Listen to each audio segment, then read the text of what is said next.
एक शानदार शहर जहां खूब सारी पहाड़ियां हों, अच्छे हाईवे हों, खराब सड़कें हों और मिलती हो आपको ढेर सारा ट्रैफिक।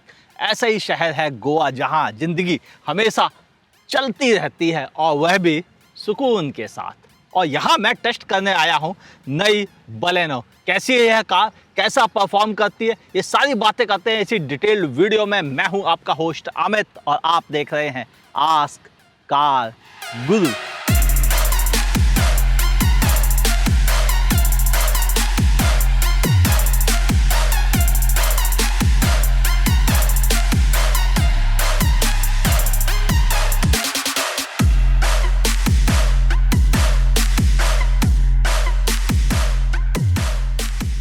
फ्रंट में सबसे पहले निगाह पहुंचेगी इस बदली हुई हेडलाइट डिजाइन पर, जहां एलईडी प्रोजेक्टर मिलते हैं। नीचे 3 एलईडी डीआरएल्स दे रखे गए हैं जो काफ़ी कूल लगते हैं जब ये ग्लो करते हैं। नीचे आपको फॉग लैंप मिलता है और यह क्रोम की लाइनिंग जो इसके लुक को काफ़ी इन्हेंस करती है। फ्रंट में ही आपको सुजुकी का लोगो और नीचे कैमरा दे रखा गया है। ओवरऑल देखने में लगभग वैसा ही है मगर थोड़ा बदलाव के साथ में है। क्रीजेस के तौर पर यहाँ पर ये क्रीजेस दे रखी गई जिससे लुक्स में थोड़ा चेंज लगता है, हालांकि कोई बड़ा अंतर नहीं है। यहाँ पर 16 इंच के आपको अलॉयस मिलते हैं 195/55 प्रोफाइल के टायर्स के साथ और ये डायमंड कट देखने में अच्छे लगते हैं। आउटसाइड रियर व्यू मिरर में अब चेंज आ गए हैं। यहाँ पर एलईडी लाइट के साथ साथ नीचे एक कैमरा दे रखा गया है जो अराउंड व्यू में आपकी हेल्प करता है और साइड में वही ग्लास एरिया, कोई बड़ा चेंज नहीं। ग्राउंड क्लियरेंस आपको 170 mm का मिलता है जो नीचे आपको काफ़ी हेल्प करेगा। और यहाँ पर आपको क्रोम की फिनिश दे रखी गई है रिक्वेस्ट सेंसर के साथ में। बाकी साइड से देखने में कोई मेजर चेंज आप फील नहीं करते हैं। रियर प्रोफाइल दिखाने से पहले एक और ज़रूरी बात बतानी थी। देखिए अब ये बदल गया है, अब ये दबता नहीं है। आप कुछ भी कर लो, अब ये नहीं दबता, यानी ये भी बेहतर हो गए। एक और चीज़ नोटिस करने वाली है, थर्ड भी अच्छा है हर दरवाजे का, यानी बॉडी वर्क पे काफ़ी काम किया गया है जो बेहतर है पहले के मुकाबले।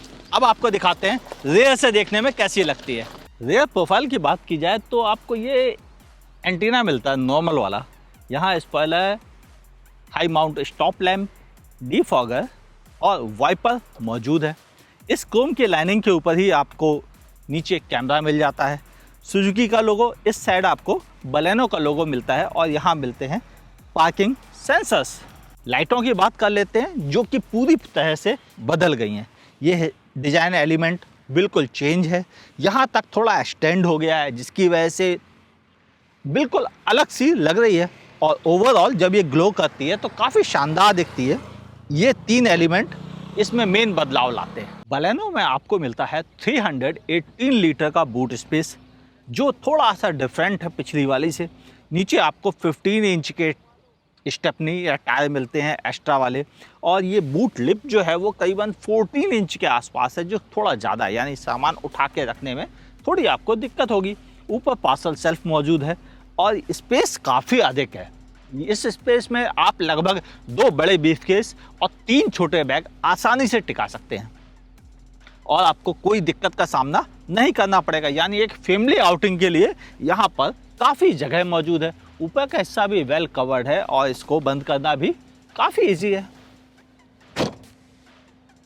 मारुति बलेनो का इंजन अब बदल गया है, यह डुअल वीवीटी हो गया है। साथ ही स्टार्ट स्टॉप टेक्नोलॉजी आ गई है जिसकी वजह से इस इंजन का वेट इंक्रीज हुआ है, तो माउंटिंग और सेटअप में भी काफ़ी चेंजेस आ गए हैं। परफॉर्मेंस अभी भी शानदार है, 89 PS की पावर देता है 113 Nm टॉर्क के साथ और इसे सपोर्ट मिलता है AGS और मैनुअल ट्रांसमिशन से। जो कैसा परफॉर्म करता है यह ड्राइव में ही देखते हैं। जब आपको पिछली बार बलेनो का इंटीरियर दिखाया था, अगर आपसे मिस हो गया हो तो ऊपर यहाँ पर क्लिक करके आप डिटेल में देख सकते हैं। यहाँ पर वो बातें करेंगे जो वहाँ पर मैं कर नहीं पाया था, जैसे HUD डिस्प्ले बिल्कुल परफेक्ट अलाइंड है आपकी आंखों से और काफ़ी अच्छी इन्फॉर्मेशन मिल जाती है, जैसे स्पीड, गियर के बारे में, साथ ही टाइम के बारे में और RPM के बारे में भी आपको इन्फॉर्मेशन यहीं पर मिल जाती है जो काफ़ी कूल बनाता है, यानी बार बार आपको स्पीडोमीटर नीचे झुक के देखना नहीं पड़ता। इसकी वजह से आंखें रोड पर रहती हैं और कार चलाते समय ड्राइवर ज़्यादा सेफ्टी की तरफ बढ़ जाता है, यानी रिस्क नहीं रह जाते हैं।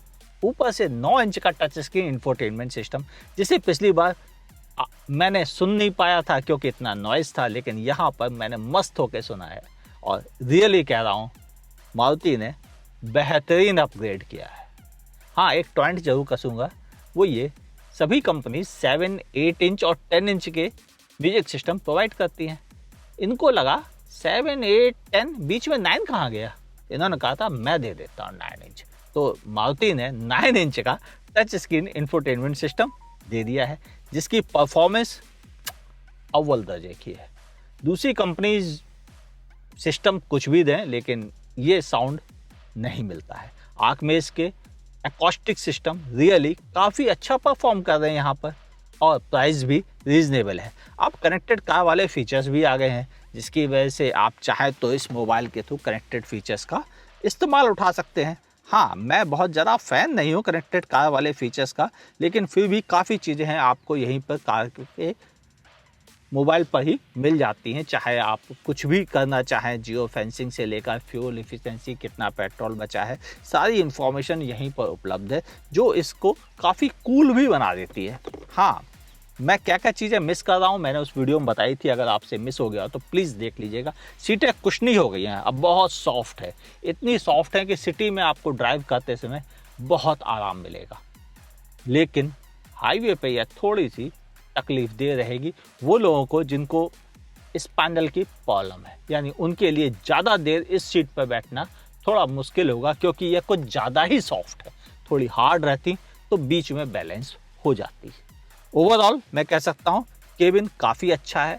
स्टीयरिंग पर सारे कंट्रोल्स आपको मिल जाते हैं। डिजिटल इंस्ट्रूमेंट पैनल बीच में जो MID का हिस्सा है उस पर बहुत सारी इंफॉर्मेशंस मिल जाती हैं। इधर आपको 220 तक RPM मीटर और सामने आपको टैकोमीटर दे रखा गया। हालांकि टैकोमीटर सामने भी डिस्प्ले में आता है HUD में, जो बहुत कूल भी लगता है। Overall fit, finish, build quality, हर चीज़ की, चाहे आप प्लास्टिक की बिल्ट देखें वो अच्छी हो गई है, डिज़ाइन देखें वो काफ़ी बेहतर हो गई, बटन की बिल्ट देखें वो बेहतर हो गई है, स्टीयरिंग की बिल्ट देखें वो बेहतर हो गई है। हर चीज़ को मैंने जहाँ जहाँ हाथ लगाया वो मुझे बेहतर लगा है, यानी ओवरऑल बिल्ट क्वालिटी इसकी बहुत इम्प्रूव्ड हो गई है। अब बात करते हैं आपसे कि ड्राइव में कैसी है ये कार। बलेनो में अगर ड्राइव की बात की जाए तो विजिबिलिटी काफ़ी अच्छी है। A+ से भी कुछ भी नहीं छिपता है, अच्छा आउटसाइड रियर व्यू मिरर से दिख जाता है, इससे भी काफ़ी कुछ दिख जाता है। और जो बाकी कसर बची है उसके लिए अराउंड व्यू कैमरा है, जिससे आप सब कुछ देख सकते हैं, साइड का, इधर का, जहाँ का भी आप चाहें वो व्यू इससे ले सकते हैं। ये भी एक बड़ा बेनिफिशियल पॉइंट है। अब बात करूं आपसे इसकी राइड क्वालिटी की, मच इम्प्रूव्ड। पिछली वाली जो बाउंसी राइड थी उससे काफ़ी बेहतर हो गई है, यानी पुरानी बलेनो से इसकी राइड क्वालिटी अब अच्छी हो गई है।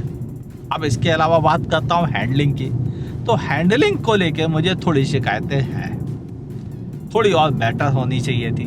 वजह यह है कि स्टीयरिंग फीडबैक कुछ कम हो गया है, लेकिन स्टीयरिंग सुपर लाइट हो गई है।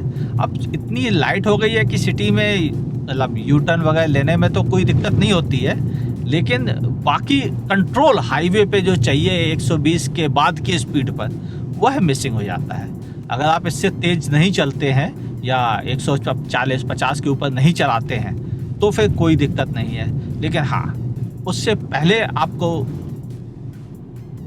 अगर आप चलाते हैं तो इतनी दिक्कत आपको नहीं होगी, लेकिन तेज़ चलते हैं डेफिनेटली आपके लिए यह एक बड़ी प्रॉब्लम की बात है कि यहाँ पर स्टीयरिंग काफ़ी लाइट है। सीट्स इसकी अब कुशनी हो गई है, मतलब बहुत ज़्यादा सॉफ्ट हैं, इतनी सॉफ्ट हैं कि सिटी में तो आपको बड़ा अच्छा लगेगा। अब बात करूँ आपसे अंडर थाई सपोर्ट की, वह काफ़ी अच्छा है, कोई शिकायत नहीं। मैं थोड़ा फॉरवर्ड बैठता हूँ, आपने देखा भी होगा कैमरे में मुझे, उस हिसाब से यहाँ पर स्पेस की कोई कमी नहीं है, यानी सब कुछ बिल्कुल वेल इन कंट्रोल है। अगर मैं इसको पीछे भी कर लेता हूँ तो भी इसमें कोई ऐसी बड़ी दिक्कत नहीं है, सब कुछ रीच में आ जाता है। मैं वैसे भी 5 फुट 10 इंच का हूँ, तो कोई कम हाइट भी नहीं है मेरी, उस हिसाब से मुझे पैर भी नीचे तक पहुँचने में ज़रा सी दिक्कत नहीं होती है। लगे हाथ आपसे बात कर लेता हूँ इसके इंजन की, क्योंकि वही असली ज़रूरी बात थी। और गर्मियाँ आ रही हैं तो AC अच्छा परफॉर्म करता है। मैंने इस समय बिल्कुल बंद कर रखा है ताकि मैं इंजन की नॉइज़ को भीतर फील करना चाहता हूं, क्योंकि इंजन सुपर रिफाइंड है। हाँ, एसी की कूलिंग काफ़ी अच्छी है, उसको लेके किसी तरह की कोई शिकायत नहीं है। पहले भी अच्छी थी और आज भी काफ़ी अच्छी है। अब इंजन की बात करें, डुअल वीवीटी आने के बाद यह इंजन काफ़ी साइलेंट रिफाइंड हो गया है। अब वह नॉइज़ आपको नहीं आती है। लेकिन एक चीज़ मैं नोटिस कर रहा हूँ, वो ये कि मुझे रोड नॉइज़ आ रही है, यानी इंजन की आवाज़ सुनाई नहीं दे रही है, लेकिन सड़क से आने वाली आवाज़ मुझे सुनाई दे रही है। ये थोड़ा सा एक चीज़ है, अगर सड़कें अच्छी नहीं है तो आपको रोड नॉइज़ आएगी। गियरबॉक्स देखिए, अब सीवीटी आया करता था किसी ज़माने में, अब ज़माना ही कहेंगे हम उसे, अब तो एजीएस आता है। और एजीएस के मामले में मैं कहूँगा कि एजीएस, पुराने वाले एजीएस सिस्टम जो कि स्विफ्ट डिज़ायर में आते थे, उसके मुकाबले तो इम्प्रूव्ड है, लेकिन सीवीटी के पास नहीं पहुँच पाया है। ये बात बिल्कुल क्लियर है, यानी लैग है। सिटी में तो आपको नॉर्मल ड्राइव में नहीं पता चलेगा, जैसे मैं इस समय डाउन हिल हूँ तो मुझे पता नहीं चलता है इसके गियर अप शिफ्ट और डाउन शिफ्ट होने का, लेकिन जब मैं चढ़ाई पर चढ़ता हूँ तो वह हमें प्रॉपर फील कराता है कि तब उस समय जब गियर चेंज होता है तो वो आपको बहुत अच्छे से समझ में आता है, जबकि नॉर्मल कंडीशन में ऐसा उतना नहीं होता है। मतलब लैगी तो है, मगर फील चढ़ाई चढ़ते समय ही आपको ज़्यादा होगा। हाँ, उससे बचने का तरीका है, आप इसे मैनुअली शिफ्ट कर लीजिए और फिर आप यूज कीजिए। चाहे तो आप गियर बढ़ा लीजिए, मैंने कम किया सॉरी, या आप बढ़ा लीजिए, जैसा आप चाहें आप वैसा कर सकते हैं। ये आप पर निर्भर करता है। हाँ, परफॉर्म तो यह बहुत अच्छा करता है, उसको लेके कोई दिक्कत नहीं है। लैगी डेफिनेटली है, अभी भी है। फ्यूल एफिशिएंसी लाख टके का सवाल, क्योंकि एजीएस आने से सीवीटी के मुकाबले इसकी फ्यूल एफिशिएंसी लगभग 15% इंक्रीज हुई है, ऐसा कंपनी का और ARAI का कहना है। लेकिन मेरा क्या असेसमेंट है, देखिए, फ्यूल एफिशिएंसी इम्प्रूव्ड तो हुई है सीवीटी के मुकाबले, हाँ, लेकिन अगर आपने सीवीटी का रिव्यू नहीं देखा तो पाई बटन पर क्लिक करके देख सकते हैं। उसके मुकाबले मैं कहूँगा कि ये कहीं ज़्यादा फ्यूल एफिशिएंट है, और जब पेट्रोल 100 रुपये पहुँच गया हो तो मुझे मालूम है कि फ्यूल एफिशिएंसी कितनी इम्पॉर्टेंट चीज़ हो जाती है। वहाँ पर मुझे बिल्कुल शिकायत नहीं है इसको लेके कि हाँ, फ्यूल एफिशिएंसी को लेके कोई दिक्कत नहीं। सिटी में आपको ईजिली यह 14 के आसपास की फ्यूल एफिशिएंसी प्रोवाइड कर देगा। हमारे टेस्ट साइकिल जो कि सबसे स्ट्रिक्ट होते हैं, मतलब बहुत गंदे ढंग से चलाना है सब कुछ, उसमें भी इसने 10 की फ्यूल एफिशिएंसी आराम से दे दी। यानी आपको नॉर्मल सिटी ट्रैफिक में जो मुझे मिला है वह तो 17 का मिला है, लेकिन आपको 16 जरूर मिल जाएगा बगैर किसी दिक्कत के। हाईवे पे यह आपको 22 के आसपास फ्यूल एफिशिएंसी प्रोवाइड कर देगी। अगर आप इसे 80 की स्पीड पे चलते हैं, 23 भी पहुंच सकता है, अकेले चल रहे हैं तो, 5 लोगों के साथ है तो 22, 21 आपको जरूर मिल जाएगा, कोई दिक्कत नहीं आएगी। बस आप हार्ड एक्सेलरेट करने के आदी अगर नहीं है तो। सिटी में ड्राइव करना इजी है, वजह बहुत छोटा टर्निंग रेडियस है, स्टीयरिंग सुपर लाइट है, dual airbag standard, child isofix seats, ABS, EBD, electronic stability program, traction control, बड़े साइज के डिस्क आगे, बड़े साइज के ड्रम ब्रेक पीछे, और इसकी वजह से इसकी स्टॉपिंग डिस्टेंस काफ़ी कम हो गई है। यानी अगर आपको लगता है कि आपकी कार का एक्सीडेंट होने वाला है और आप इसे सही समय पर रोकते हैं तो यह प्रॉपर रुक भी जाती है। दूसरी कारों की तरह नहीं होता है कि भिड़ जाए और उसके बाद उस कार के ऊपर एक वीडियो बन के आए। देखें आपने ऐसे एक्सीडेंटल वीडियो, कोई बात नहीं। फिलहाल यह इस मामले में ज़्यादा सेफ है कि आपकी कार का एक्सीडेंट होने से ही बचा लेती है। यानी active safety features, passive safety features काफ़ी अच्छी गिनती में है और वह काफ़ी बेहतर परफॉर्म भी करते हैं। इस समय मैं ड्राइव कर रहा हूँ मैनुअल ट्रांसमिशन। यह 5 स्पीड मैनुअल ट्रांसमिशन है और गियर शिफ्ट बहुत ईजी है। क्लच काफ़ी सॉफ्ट हो गया है, यानी अब आपको चलाते समय क्लच की दिक्कत का सामना नहीं करना पड़ेगा। एक और चीज़ मैंने नोटिस की वो ये कि स्टीयरिंग भी काफ़ी लाइट है, काफ़ी लाइट है। सिटी में चलाने के लिए बहुत अच्छा ऑप्शन। जो मैंने इसे चलाया है उसके अनुसार मैं केवल इतना कह सकता हूं, अगर आपको हाईवे भी चलना है तो भी यह कार आपके लिए बहुत अच्छा ऑप्शन है। ओवरटेकिंग करते समय सिटी में बार बार आपको गियर शिफ्ट नहीं करना पड़ेगा, जो इसकी सबसे बड़ी खासियत है। यानी आप अगर थर्ड गियर में है तो थर्ड में ही चला लीजिए, कोई दिक्कत नहीं, आप 100 पार कर जाइए, कोई दिक्कत नहीं। फोर्थ में है तो भी कोई दिक्कत नहीं अगर आप इसे 20 पे भी चला रहे हैं तो। यानी हर कंडीशन में यह कार आपको बार बार गियर शिफ्ट करने के लिए परेशान नहीं करती है, यानी इजी टू ड्राइव कहा जा सकता है सिटी में। वैसे भी बलेनो सिटी कार है और इसे सिटी के में ही लोग ज़्यादा पसंद करते हैं। और इस समय में जो अपडेट आया है उसके बाद में सबसे बड़ी चीज़ इन पर असर पड़ता है, राइड क्वालिटी इम्प्रूव्ड हो गई है, बहुत इम्प्रूव्ड है इसकी राइड क्वालिटी, पिछली बलेनो से बहुत इम्प्रूव्ड है। हैंडलिंग थोड़ी बेहतर हो सकती थी, बड़ी दिक्कत है उसके साथ। बताऊं क्या, स्टीयरिंग उतना कॉन्फिडेंटली आपको तेज स्पीड चलने के लिए इंस्पायर नहीं कर पाता है, यानी स्टीयरिंग पे थोड़ा वर्क और ज़रूरत थी। सिटी में कोई दिक्कत नहीं है, अगर आप 120 के नीचे चलते हैं तो आपको ज़रा सी भी दिक्कत का सामना नहीं करना पड़ेगा। फ्यूल एफिशिएंसी, देखिए मैनुअल की फ्यूल एफिशिएंसी AGS या AMT से अलग होती है। नॉर्मली ARI टेस्टिंग फिगर में तो AMT की फ्यूल एफिशिएंसी ज़्यादा आती है, लेकिन प्रैक्टिकल लाइफ में AMT की थोड़ी कम ही रहती है। और यहाँ भी बिल्कुल वैसे ही मैं नोटिस कर रहा हूँ, जैसे यह सिटी में बड़े आराम से आपको 17 की फ्यूल एफिशिएंसी प्रोवाइड कर देगा अगर आप उसे बिल्कुल स्मूथली चलते हैं। अगर आप 80 की स्पीड पे से हाईवे पर ड्राइव करते हैं तो आपको बड़ी आसानी से यह 24 तक की फ्यूल एफिशिएंसी प्रोवाइड कर देता है। यानी अगर आप 100 की स्पीड पे चलते हैं हाईवे पे तो आप आसानी से 22 की फ्यूल एफिशिएंसी पा सकते हैं इसके साथ, उसमें कोई दिक्कत नहीं है। बलेनो में चेंजेस तो अब काफ़ी आ गए हैं, जिसे लोग काफ़ी क्रिटिसाइज करते थे वह चीज़ें भी इम्प्रूव्ड हो गई हैं, तो अब बहाने बहुत कम बचे हैं। सबसे बड़ी चीज़ तो ये है कि कार ओवरऑल काफ़ी हैवियर हो गई है। दरवाजे बंद करें तो आपको फील आता है कि हाँ दरवाज़ा बंद हो रहा है। बॉडी को अगर आप पिचकाने की कोशिश करते हैं अंगूठों से तो वो नहीं होता है। और इसकी आवाज़ भी अब काफ़ी इम्प्रूव्ड है।